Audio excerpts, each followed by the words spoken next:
Olá, vamos avançar sobre o estudo da parábola do semeador. Nós já falamos da semeadura cuja semente cai à beira do caminho, já falamos sobre a semeadura cuja semente cai entre as rochas, entre as pedras, e agora nós vamos falar sobre a semente que cai sobre os espinhos. Então já existem aí 2 vídeos para você repassar. Por favor, eu vou deixar o link aqui embaixo e você acesse e assista esses 2 vídeos para ter uma visão mais global, geral de todo o ensino.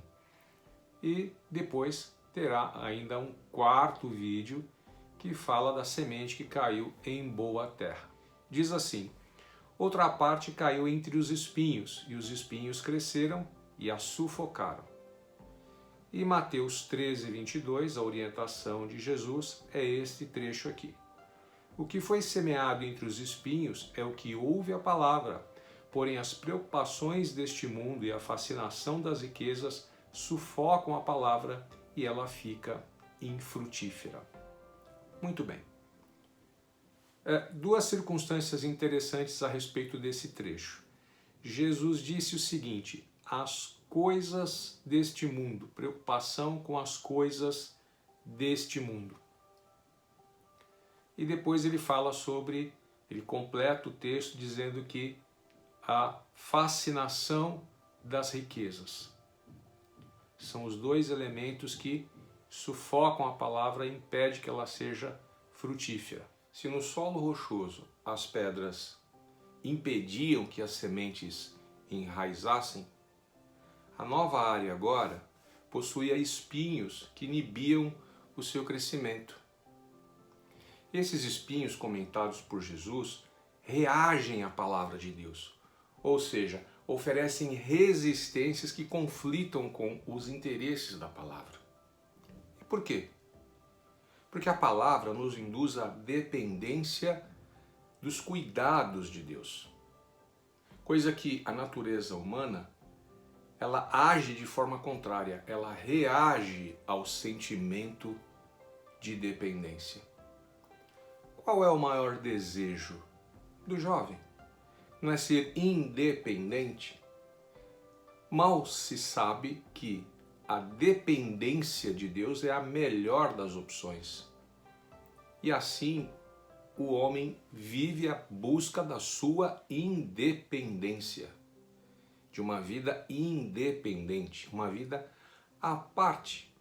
Mas o que a Escritura ensina é que a dependência de Deus, ela é boa. Lembra da oração que Jesus ensinou, o Pai Nosso? O que diz essa oração? O pão nosso de cada dia nos dá hoje. Quem concede a oportunidade do pão? Quem enviava o maná para o povo no deserto? Lembra do texto de Mateus 6,25, onde Jesus diz: não andeis ansiosos, pois a vida é mais do que o mantimento e o corpo é mais que a vestimenta. Ou ainda, o reino de Deus não é comida nem bebida, mas paz e gozo no Espírito Santo. Pensem no trecho de Lucas 3, capítulo 3, verso 11 e seguintes. Esse trecho mostra que publicanos estavam para serem batizados e perguntaram para João Batista: e nós, como nós devemos viver? E João Batista então esclarece: olha, não extorquir ninguém, cobra o que é justo. Na sequência desse texto, soldados também perguntaram para João: e nós, como nós vamos fazer? Simples, não torça a justiça por dinheiro, mas se contente com o seu salário. Veja que o homem em seu coração sempre deseja ter e o ter mais. É desmedido. Então, a preocupação com as coisas desse mundo fez com que Jesus completasse a frase dizendo que a fascinação das riquezas é que sufocam o crescimento da palavra.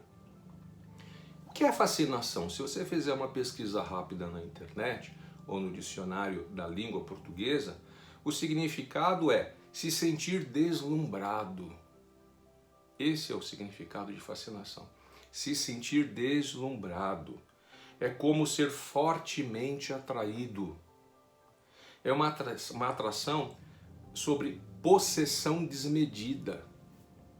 Esse é o significado de fascinação. Logo, um coração dominado por interesses a esse nível, nesse patamar em que se está tomado pela fascinação das riquezas, naturalmente rejeitará a partilha e a dependência divina.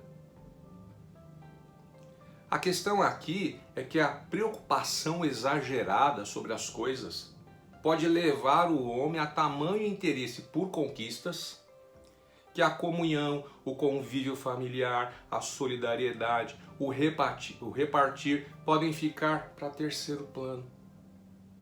O Evangelho de Mateus enfatiza esse tipo de comportamento através da história do jovem rico. Vamos ler o que diz o Evangelho de Mateus, capítulo 19, do verso 16 ao 26. E eis que, aproximando-se dele um jovem, disse-lhe: Bom mestre, que bem farei para conseguir a vida eterna? Que bem farei para conseguir a vida eterna? E ele disse-lhe: Por que me chamas bom? Não há bom senão um só, que é Deus. Se queres, porém, entrar na vida, guarda os mandamentos. Disse-lhe ele: Quais? E Jesus disse: Não matarás, não cometerás adultério, não furtarás, não dirás falso testemunho. Honra teu pai e tua mãe, e amarás o teu próximo como a ti mesmo. Disse-lhe o jovem: Tudo isso tenho guardado desde a minha mocidade. Que me falta ainda? Disse-lhe Jesus: Se queres ser perfeito, vai, vende tudo o que tens e dá aos pobres, e terás um tesouro no céu. Vem e segue-me. E o jovem, ouvindo esta palavra, retirou-se triste, porque possuía muitas propriedades. Disse então Jesus aos seus discípulos: Em verdade vos digo que é difícil entrar um rico no reino dos céus. Veja só, muito interessante, não? Aquele jovem foi convidado para ser um dos discípulos de Jesus, talvez até um apóstolo. Mas o seu amor pelas riquezas fizeram ele repensar. A palavra de Jesus, o convite de Jesus passou a ter um outro significado. Então, ter um coração aonde estes espinhos sejam tratados é fundamental para o crescimento da palavra. E o objetivo da palavra semeada é justamente nos desvencilhar, nos desvincular dessa confiança exagerada nas riquezas, nos bens, nas coisas nesse mundo, na ansiedade que esse mundo promove, que na realidade não nos aproxima de Deus, não nos transporta para o reino de Deus, nos distancia de valores que são valores que deveriam ser os verdadeiros, valores perfeitos de comunhão, de fraternidade e principalmente de uma boa relação com Deus. Porque não há nada mais importante do que a vida eterna. E o preço da vida eterna não é pago com bens dessa terra. O preço da vida eterna foi pago pelo sacrifício de Jesus na cruz do Calvário. A moeda da felicidade, da alegria, da libertação eterna é moeda de sangue. Não é a unidade monetária, não são recursos desse mundo. E esses recursos não vão preencher o coração do homem. E nem tampouco quem confia nesses recursos de fato encontra paz. E aí, nesse sentido que Jesus disse que é difícil um rico entrar no reino de Deus. Porque o rico deposita a sua confiança em tudo aquilo que ele tem, na capacidade dos seus recursos, na capacidade de conquista dos seus recursos, mas ela nada pode. É como outro trecho das Escrituras em que certo homem rico, muito rico, olha para os seus armazéns, para tudo aquilo que ele tem e diz assim em seu coração: vou destruir todos esses celeiros, esses armazéns e construirei outros ainda maiores. E aí vem um outro e diz assim para ele: louco, hoje te pedirão a tua alma, e o que tens? Para quem será? Esse texto das Escrituras, da palavra semeada entre os espinhos, nós vivemos nos dias de hoje. A ocupação, a preocupação do homem sobre suas conquistas, sobre o ter, está mexendo com a sua cabeça no que ele deve ser. Vamos abrir espaço para a semeadura da palavra e não vamos deixar que essas circunstâncias adentrem o nosso coração e tragam conflito com a proposta divina dos cuidados que só Deus pode ter sobre as nossas vidas. Esse é o ensino de hoje, amém?